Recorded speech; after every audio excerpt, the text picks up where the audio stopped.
Ryan. Oh my goodness. So nice to meet Such you. a pleasure. Such a pleasure. The pleasure to meet you is as well. all mine. Have a seat. What made you enlist? And tell me a little bit about your time in the military. The main reason why I enlisted was access to the GI Bill, which was the opportunity to go to college without student loans. You know, my parents weren't exactly in a financial position to send me off to college. I'm definitely glad I made the leap. I've got to go to 9 countries, meet people I would never meet otherwise, and see all kinds of great things. So you also became a dad.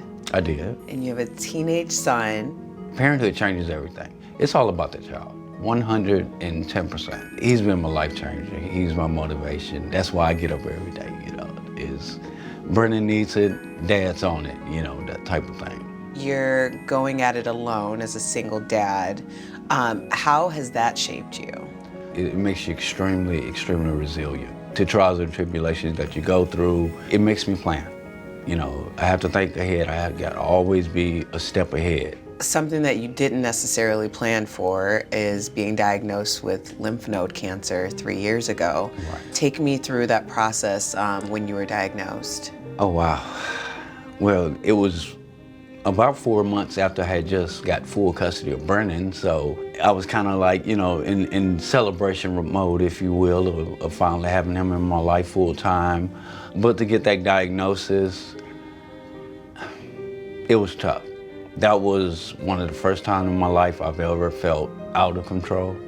Right now, I believe I'm getting some positive response from it. I typically get scans about every 3 months, and that's after they run one of the regimens of medication, again, 1 day at a time. So what effect has chemo had on you? I'm not as sharp as I used to be.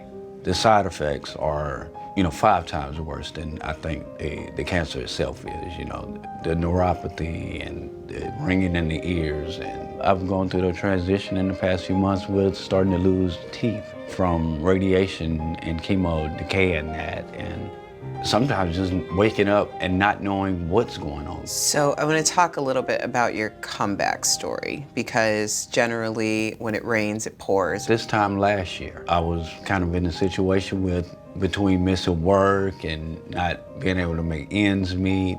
I basically lost my apartment. Put me in a position basically where I was on the street. I basically set up arrangements for Brennan to stay with his best friend for a few months. Just have him somewhere stable, because that was my biggest thing, is if I can keep him stable, I can get out and take care of business and get us back to where we need to be. But I was living in my car.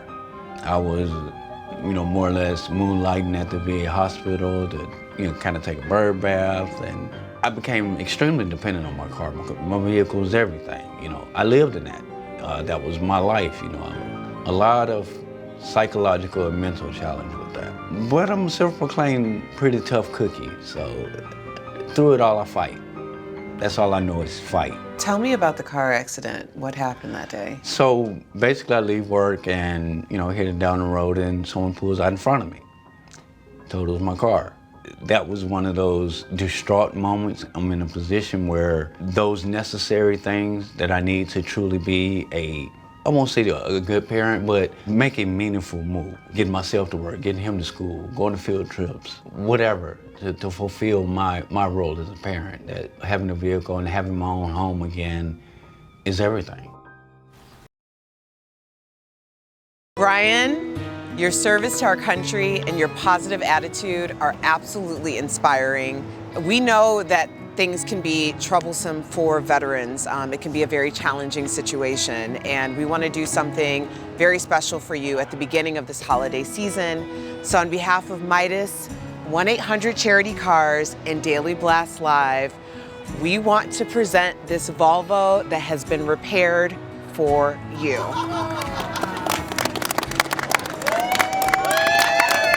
Project Spark is a national initiative created by MIDAS and 1-800 Charity Cars, really dedicated to getting veterans, families, and first responders back on the road.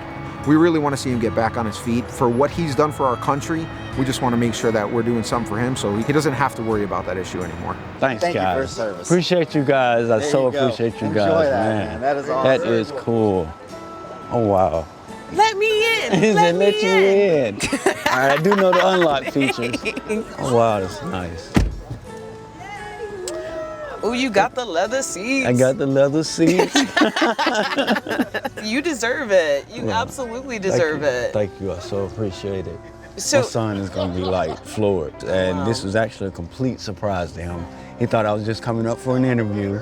Doesn't know I'm coming home with the car. oh my gosh. So I definitely can't wait to see his face. This is like blessings aplenty. Without a car in Atlanta, it's something that's extremely hard to deal with. You know, you got the ride share services now, but it's tough. It's tough. And my car was totaled a few months ago, and I'm still dealing with that. But this right here just puts me in a completely different, positive place. You know, I'm also dealing with a little bit of health issues too. I'm going through chemo treatment for lymph node cancer. So one day at a time. You know? So you've been going to your chemo appointments, working, taking care of your 17-year-old son, all while having to rely on public transportation. Yes, ma'am. For a couple of months I have. I do whatever it takes to get up, get my son to school, get him in the best environment for him to succeed, and take care of my day. Yeah. So he's my drive, he's my motivation, and we're gonna do it a little nicer. And I've been in situations where I have depended on public transportation, and I've been in situations where I've had my own vehicle, and generally we appreciate those things based on our experiences. Right. But with your story, I appreciated those things based on your experience. And now you're in a situation where you can appreciate where you've been and where you are as well. As well as where I'm going. What are you most looking forward to in terms of having, because this is a space, this is your space. Pulling out my map, let's go. You know. You're gonna pull out a map, Brian. We're gonna ride out. We're gonna do it old school way with the marker and the highlighter. No, and you're not. Get our fix on Route 66. I did not see that one coming. Can somebody get Brian a map? He said he needs a map.